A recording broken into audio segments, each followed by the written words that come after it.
All right, everybody, your question for today, how to be happy based on your brain type. I want to welcome you to the Kwik Brain podcast. This is a show for busy people who want to upgrade their brain so they can learn faster and really live their limitless life. And we're going to talk about happiness today. I don't know many topics that are more important than that. And we're very excited to have back on our show, Dr. Daniel Amen, physician, psychiatrist.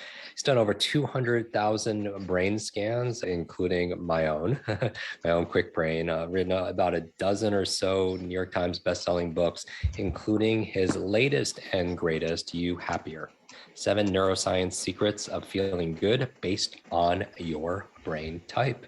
Thanks for being back on the show, Dr. Amen. Hey, Jim. Always great to see you. You and I have been on each other's shows. We have a long time friendship, and I want to thank you for taking care of my brain and to help me to be able to love my brain. Because I was experiencing brain envy, having had a few traumatic brain injuries, and so I want to thank you for the care from yourself and also your amazing clinic, which people could find out more about online. We'll put all the links at jimkwik.com/notes. So this subject about happiness, I wanted to have you back on our show because it seems like people are pretty unhappy the past couple of years. Is that objective or is this subjective? Let's talk about It's happiness. so awful. Americans are the unhappiest they've been since the Great Depression. Before the pandemic, we were at epidemic levels of addiction, depression, suicide. Since 1999, suicide had gone up 33%. And then, boom, the pandemic, with the isolation, the fear, the social stress, the political divide, the vaccination divide, families are mad at each other and people are sadder than ever before because we need connection. And all of a sudden what we have is disconnection, fear, and anger because there's a lack of trust in the people we want to trust, like the CDC and the FDA and all of that. And Americans are just, depression doubled. And worse, it doubled in children. And suicide dramatically went up. I've never seen anything like it in my 40 years of being a psychiatrist. And at the beginning of the pandemic, I lost my dad. I had to close my clinic in New York for 3 weeks. It was stressful. And when I thought about, what's my next book? I'm like, what do I want to think about for, a year? I want to think about happiness because we need it now more than ever before. And as I was doing my research, I came across a video by Dennis Prager. It's one of my favorite ones called Why Be Happy? And he basically says happiness is a moral obligation. And when I grew up, that idea was nowhere to be found. And he said, just think about it. If you were raised by an unhappy parent or married to an unhappy spouse or raising an unhappy child, whether or not happiness is an ethical issue because of how you impact other people, I guarantee you people will say it's an ethical issue. And I love that because people think it's fluff, right? Oh, you're going to talk about hedonism. And I'm like, no, hedonism is the enemy of happiness. There are very specific things to do, but our society lies to us. Money will make you happy. Yeah, to about $75,000 a year. And then there's no relationship at all with happiness and money. Or open happiness, the slogan from Coca-Cola. It's a lie. It's open illness, right? It's open obesity and diabetes, and those things go with depression. Or one of my favorite lies is don't worry, be happy. Because the research on Bobby McFerrin's, Don't Worry, Be Happy song is the opposite, is that people who have low levels of anxiety actually die early from accidents and preventable illnesses. So let's talk about the right dose of anxiety rather than you shouldn't have any. So these statistics can make somebody who's listening or watching on YouTube, which I encourage you to do that as we put the extended version of this conversation on there, it can make somebody unhappy. So is happiness, there's no pill for happiness, but a lot of people prescribe it as if it's, or advice as if it's one size fits all. And they leave out the most important thing, which is the human brain. So let's talk about, in the book, you talk about brain types and how it relates to happiness. Can we discuss that?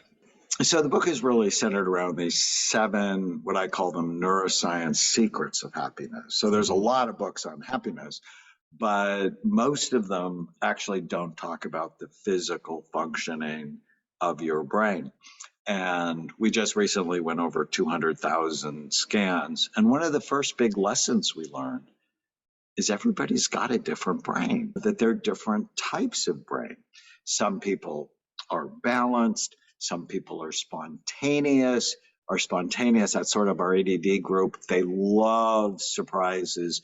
They need novelty. What makes them happy is very different than the persistent type. Their frontal lobes work too hard. They're sort of worried and rigid, a little bit inflexible, and if things don't go their way, they get upset. They hate surprises, and they love routine. It's like, okay, we're going to have sex Tuesday and Sunday mornings. Where if you do that with the spontaneous person, they're completely bored, and it makes them very unhappy. And then there's the sensitive type who need connection. They're very empathic. They make great therapists. And the cautious type, they need safety. They need security. They need peace. They can't deal with a lot of conflict and chaos, where type 2, or the spontaneous type, loves conflict, loves chaos. In fact, they play a game called Let's Have a Problem. If they're in the middle of a heated argument, they're happy. So what would you say for somebody in our community? They're very into brain health and learning all the time. How do they start to generate happiness or protect their happiness? Where's the starting point for this? So one, know your type. And if you know your type, then you can generate, well, what makes me uniquely happy? And being connected makes a difference, because I'm part the sensitive brain type. Then, our conversation makes me happy. But write it down, know what makes you happy. And then for the book, I did a study on 500 consecutive patients to Amen Clinics. I gave them the Oxford Happiness Questionnaire. And then we scanned them and analyzed the scans. If you have low frontal lobe function, you're much more likely to be unhappy. And so optimizing the physical function of your brain is crucial to happiness. And in it, I talk about things to do and things not to do. And one of the most important things I discovered is you want to supplement your brain, because 90% of Americans do not eat 5 servings of fruits and vegetables a day, the minimum required, and you end up with deficits in things like omega-3 fatty acids, vitamin D, choline, magnesium. And so I love supplements, because when I first started imaging, I realized some of the medications I prescribed, like benzos and opiates, were bad for the brain. And so I'm like, well, what are the natural things I can do to optimize your brain as a psychiatrist? And so I've been following the science of saffron for about 20 years. And there are 24 randomized controlled trials showing saffron, about 30 milligrams of a specific extract of saffron, is equally effective as antidepressant medication to boost your mood. But as opposed to Prozac or Lexapro or Luvox, which can help your mood, they often decrease your motivation and decrease your libido and your sexual performance. Well, saffron also has studies showing it enhances memory. also has studies showed that enhances sexuality. There's actually 2 studies showing it can reverse the sexual side effects of SSRIs. And at the beginning of the pandemic, after my dad died and stress, I'm like, I'm going to take this. If people pre-order the book, they get a new cookbook that Tana developed specifically for this book, because you want to eat. That's one of the strategies. Eat for your brain type. I say you only want to love food that loves you back. We are not loving food in this country that loves us back, which is why we're sicker than virtually any developed world, country in the world. Mm. People are watching this on video on YouTube as opposed to Spotify or iTunes. I'm wearing a shirt that says mental health. And you and I both believe that, good mental health starts with good brain health. And the food you eat matters, especially for your gray matter. And if you're not getting it through your meals, then you have to be able to supplement. By the way, where can people, we want to add your book. We're starting a brand new book club, and we're very excited about this. People have been asking about this for years and years. We know that leaders are readers, that if an expert like yourself has decades of experience and you put it into a book and somebody could buy your book and then read it in a few days, they could download decades of wisdom and experience and research and knowledge into days, which is the fastest way to fast track, your learning and also your life. And so we're going to read it with everybody. And we're happy to announce we're going to add you happier to our book club. And so we're going to spend a month reading it together. And I'll show people memory tricks on how to remember what they read, because nothing worse than reading a book and forgetting what you just read. And we're going to have you back on and do a Q&A. And so with all our authors we have, and we only choose one per month. And we're excited to add you, Dr. Amen. Where do people find out more about the book also as well? So if they go to You Happier, Y-O-U, happier.com, it has all the ways to order the book and redeem the gifts. So we're really excited. Thousands of people have already done it. And we are hoping to help people get happier. As you get happier, the people you love will be happier as well. I love that. So make sure everybody gets their copy. And I still have another question for you. In the book, which I really enjoyed, you talk about different decisions that people can make or questions that they could ask themselves to be happier. Maybe we don't have time to go through all of them. And I encourage people to get the copy of their book for themselves and also a copy of a book to gift to somebody else. But maybe let's talk about some of those decisions, a few of those decisions or questions. So secret number 5 is master your mind and gain psychological distance from the noise in your head. The book is filled with tiny habits. What's the smallest thing you can do that'll make the biggest difference? One of my favorite strategies is notice the micro moments of happiness, right? Me just looking at your background, I love it. And that's like a micro moment of happiness. I appreciate all of the work you do, right? I didn't have to win a Nobel Prize. I could just look at something and go, oh, that's so cool. But then notice that's a micro moment of happiness. I took a walk in Laguna Beach this morning and I saw a hummingbird, and it was just like a 5-second moment, but it just made me happy. And I noticed, because one of the things I want to do is drip dopamine. I don't want to dump it. And when you win a Nobel Prize or you win the NBA or, you win a gold medal, it dumps dopamine. But the more that happens, the more you actually wear out your pleasure centers. You never want to dump this neurotransmitter. That's why I said earlier, hedonism is the enemy of happiness. You want to drip it.